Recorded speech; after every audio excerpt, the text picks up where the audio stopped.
Hello guys, good morning. Welcome to my vlog. Ngayon po ay gagawa tayo ng unang video. Ito po ay tatawagin kong emergency DIY project kasi po blackout dito sa bahay kaya naisipan kong gumawa po ng video. Ito po. Walang kuryente sa bahay, blackout po. Iwan ko lang kung hanggang maghapon yata yung blackout ngayon. Ngayon po ay gagawa ako ng emergency power mula sa solar natin. Diba? Okay, so update ko lang din yung aking DIY project, upcoming DIY project na 6 kilowatt na inverter hybrid. Ito na po, matagal na po itong dumating, hindi ko pa lang natitest kasi wala pa akong mga accessories at mga test equipment. May in-order na akong test equipment sa Alibaba kaso lang hindi pa dumadating. Yun na lang inaantay ko at maititest ko na to. Abangan nyo na lang po. At ito naman yung mga tools ko. Yung iba nandito na rin po, yung mga testing equipment saka hand tools. So ngayon po, dito na tayo sa aking emergency power. Yun po, dahil wala pong kuryente sa bahay ngayon, meron po akong nilagay na isang solar panel Trina 500 watts. At dito ko kinonek sa Elejoy na 600 watts at kinonek ko sa inverter. Ano lang po siya, maliit na inverter, ano lang siya, nasa mga 300 watts. Sige, puntahan po natin sa kabila. Kasi nga pala ito po ay pinapaandar na ngayon siya ng inverter at yung mga cellphone for emergency lang kasi walang kuryente. So, puntahan natin yung controller.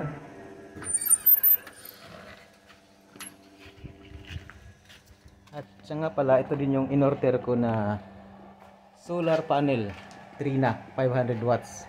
Nasa 12 piraso ito. 12 piraso kasama na yung isang panel. Hindi ko pa lang naikakabit kasi hindi pa tapos yung DIY workshop ko. Yan, ginagawa pa.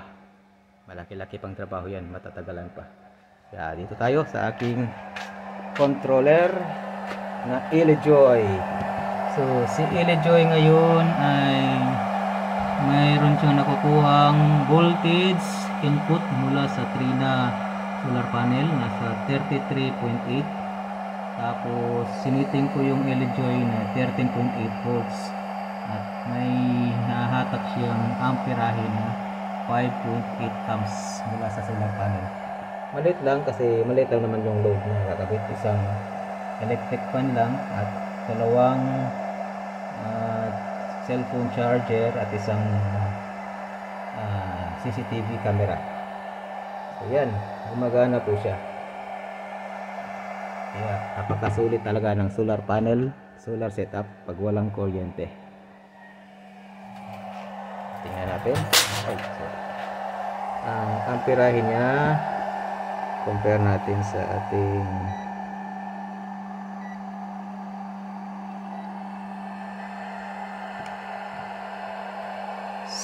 amps, 5.9 dito at then sa Elejoy 5.8. so magkalapit na po siya. May tamang-tama din naman yung accuracy ng Elejoy at saka dito sa ating clock meter. So yun, gumagana po siya at saka yung solar panel ko.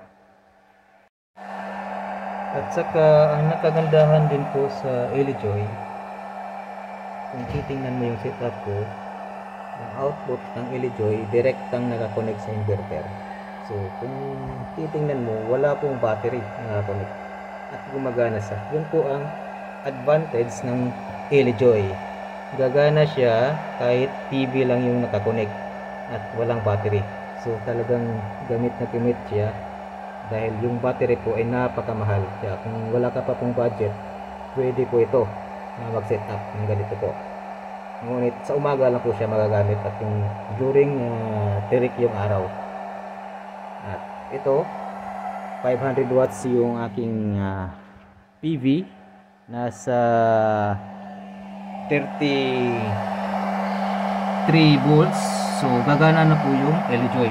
Within the range na po yung voltahe niya. Kasi yung range ng MPPT na to na LJoy ay nasa mga I think 17 to 80 volts yung kailangan na required para mapagana tong LJoy.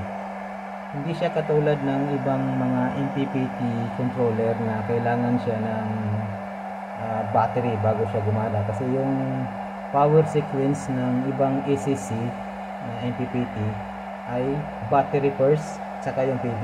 Iba itong LJoy, yung power sequence siya nanggagaling sa PB bago yung battery. So yun po ang advantage niya. Ang disadvantage lang din po ay yun nga, pag tuwing gabi namamatay po siya.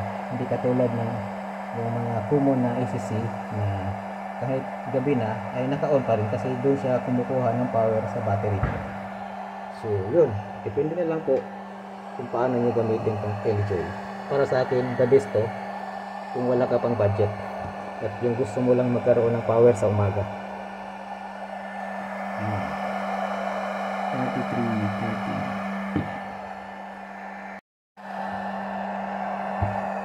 At ito rin pong inverter na ito, nakalagay 4,000 watts.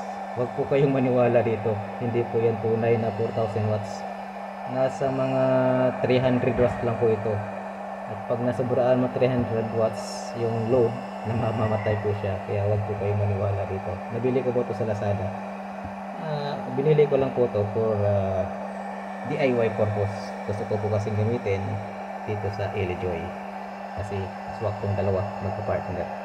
At saka ito po, hindi po siya maganda sa mga appliances kasi ito po ay 50 Hz and mostly sa mga appliances natin ay nasa mga 60 Hz. Maganda lang to sa mga cellphone charger kasi yung mga cellphone charger pwede naman siya sa mga 50, 60 Hz automatic po. So puntahan po natin yung load na ginamit ko, kung ano yung mga nakasaksak ngayon sa inverter. At saka ito pong electric fan ko is 60 Hz po ito. Sinaksak ko lang kasi mainit sa bahay. Ayan, napaka ingay po ng tunog niya kasi hindi siya tugma. 60 Hz siya, tapos yung inverter ko ay 50 Hz. Ayun lang naman. Hindi naman siguro masisira agad. Huwag lang palagi nakasaksak. At ito rin yung cellphone ko nakasaksak. Isang tablet. Dito sinaksak ko yung outlet, yung extension nga cable papunta yan dun sa inverter. Yan. At nakasaksak yan yung sa aking router, wifi router, saka dalawang charger. Yung isa naman dito sa electric fan at yung aking CCTV. So hindi po talaga ito advisable na i-connect yung 60 Hz dun sa ginamit ko lang dahil ngayon lang naman, hindi naman siguro masisira agad. So yun, at gumagana po siya. Talagang legit na legit solar panel setup using LJoy for emergency backup.